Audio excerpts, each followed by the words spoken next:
प्रताप सरनाईक यांनी हाती घेतलेला पाहायला मिळतोय। कुणाल बोईटे, जय महाराष्ट्र न्यूज, ठाणे।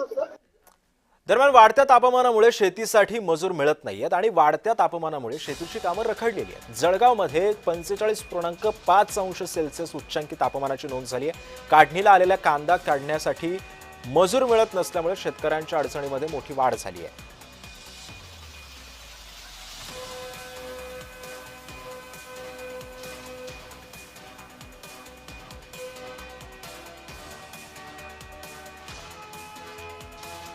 त्यामुळे जळगावमध्ये 45.5 अंश सेल्सिअसची नोंद झालेली आहे आणि याच पार्श्वभूमीवरती शेतकऱ्यांसमोर आव्हानांचा डोंगर आता पुढे उभा ठाकलाय।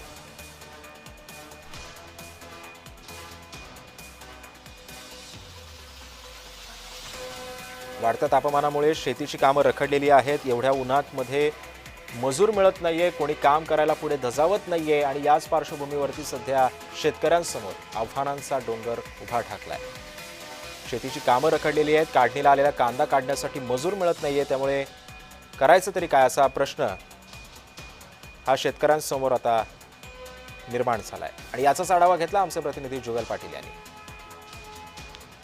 काय सांगणार दादा, या ठिकाणी सध्या जळगाव जिल्ह्यात तापमानाचा पारा मोठ्या प्रमाणात वाढलाय, शेतीसाठी मजूर मिळत नाहीये। हो, खरंच आता या आठवड्यापासून जळगाव जिल्ह्यात खूप तापमानाचा पारा वाढलेला आहे आणि याचा फटका पिकांवरती पडतोय। कारण काढणीला आलेले पीक हे टायमावर निघत नसल्याने ते शेतकरीला नुकसान होत आहे। कारण मजूर यायला नकार देत आहे, कारण तापमानच एवढं झालेलं आहे, 40 पार गेलेले। तर मजूर म्हणतोय की आम्ही आता जीव वाचवू की कामाला येऊ, कारण प्रत्येक सगळेच आपल्या पहिले जीवाचं बघतात, मग कामाला जातात। माल खराब होतोय का मजूर भेटत नाही म्हणून? माल म्हणजे पिकाचं खूप नुकसान होत आहे, कारण मजुराचं काळ पडलेलं आहे। कारण 2 दिवसापासून ट्रॅक्टर भरत नाहीये, म्हणजे लवकर माल शेतातून पुढे सप्लाय होत नाहीये पुढे। आपण काय सांगणार, या ठिकाणी शेती करतात, कांदा लावला होता, मात्र या ठिकाणी मजूरच मिळत नसल्या कारणाने मोठ्या अडचणी येत आहेत। कांदा उन्हाने नरम होतोय, तो जल्दी कंपनीला पोच होत नाही।